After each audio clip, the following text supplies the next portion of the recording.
आज हम चर्चा की ओर ले चलते हैं समाजवादी विजय रथ यात्रा एटा की ओर। जी हाँ, एटा की ओर, जहाँ पर राष्ट्रीय अध्यक्ष ने अपनी जनता को भरोसा दिलाया है। और ये कार्यक्रम इसलिए भी जोशीला बनता है कि इस कार्यक्रम के लिए दिन का समय समाप्त हो चुका था और ये जनसभा उन्होंने रात के समय संबोधन किया है। और उस समय भी लाखों की भीड़ में लोग उनको सुनने के लिए आतुर दिखे, सुनने के लिए बेउत्साहवान दिखे और उनके अंदर इतना जोश था कि वो अपने राष्ट्रीय अध्यक्ष को बिना सुने घर वापस नहीं गए। नमस्कार, मैं हूं मुकेश कोरी और आप देख रहे हैं कोरी न्यूज़ चैनल। अभी तक आपसे अनुरोध है कि हमारे चैनल को सब्सक्राइब करें। सब्सक्राइब करने के साथ बेल आइकन पर प्रेस करें, जिससे हमारी पढ़ने वाली प्रत्येक ताज़ा अपडेट से आप रूबरू हो पाएंगे। लोगों का स्नेह, प्यार और मोहब्बत को देखते हुए वर्तमान की बाबा सरकार निश्चित ही डरी हुई है, केंद्र सरकार भी डरी हुई है। इसलिए उन्होंने समाजवादी पार्टी के कार्यकर्ताओं के पीछे घोड़ा छोड़ दिया है और किसी न किसी प्रकार से उनके विजय रथ यात्रा को रोकना चाहते हैं। हम आपको ज़्यादा देर न करते हुए उन्होंने एटा की जनता से क्या भरोसा किया है, एटा की जनता में उन्होंने क्या कहा है, ये सब बातें हम आपको सुनाते हैं। तो चलते हैं सीधी उनकी जनसभा की ओर। मैं देख रहा हूं कि पूरे मैदान में चाहे हमें लोगों के चेहरे नहीं दिखाई दे रहे हैं, लेकिन ये मोबाइल पे जो रोशनी और जो टॉर्च जल रही है, मुझे पता लग रहा है कि आखिरी तक लोग अभी भी रुके हुए हैं। मैं एक एक कार्यकर्ता का और इस सभा में आए हुए एक एक किसान भाई का, नौजवान साथी का, माताओं बहनों का और तख्ती लेकर के जो अपनी बात को यहां तक पहुंचा रहे हैं, सभी समर्थकों का बहुत बहुत धन्यवाद और मैं आभार प्रकट करना चाहता हूं।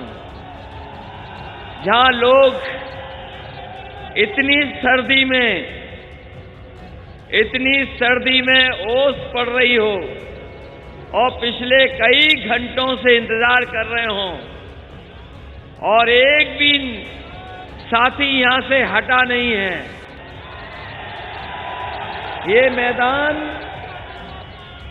सबके बस में नहीं है भर पाना, लेकिन इतनी देर के बाद भी पूरा मैदान हमें भरा दिखाई दे रहा है। इसके लिए मैं आप सबका धन्यवाद और आभार प्रकट करता हूं।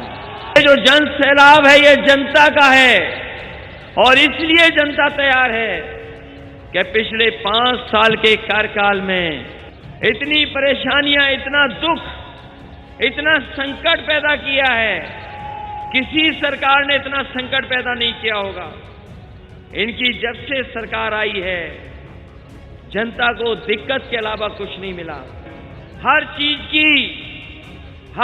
की कमी है, हर चीज की किल्लत पैदा कर दी और इतना लोग कभी अपमानित नहीं हुए होंगे, इतना लोगों को जिल्लत का सामना कभी करना नहीं पड़ा होगा जितना भारतीय जनता पार्टी की सरकार में लोगों ने महसूस किया है।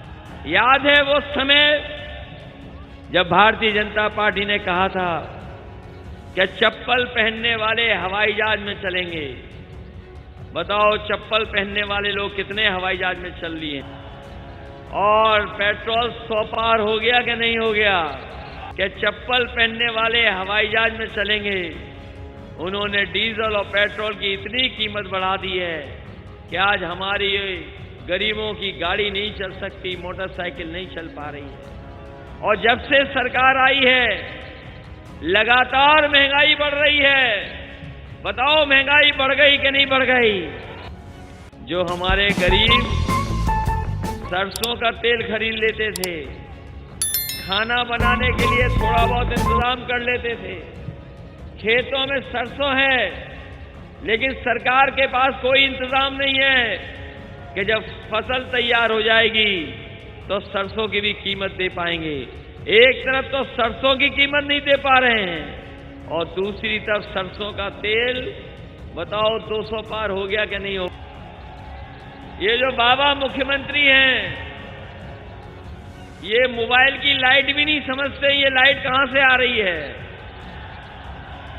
अगर उन्हें मोबाइल दे दोगे तो एक दिन लगेगा तब पता लगा पाएंगे कि इसकी लाइट कहां से जलती है। वो कहते थे कि नौजवानों को हम लैपटॉप देंगे। बताओ एटा वालों कितनों को लैपटॉप दे दिया बाबा मुख्यमंत्री ने। वो कहते थे बाबा मुख्यमंत्री के टैबलेट देंगे। बताओ कौन सी टैबलेट मिली है बीजेपी वालों, बताओ कौन सी टैबलेट दी है। और स्मार्टफोन देंगे।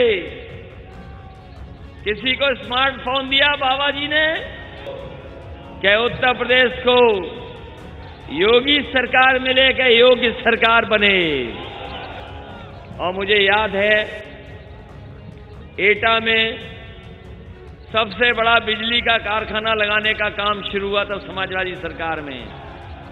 ये देश के और उत्तर प्रदेश का सबसे बड़ा कारखाना होगा जब लग करके तैयार हो जाएगा।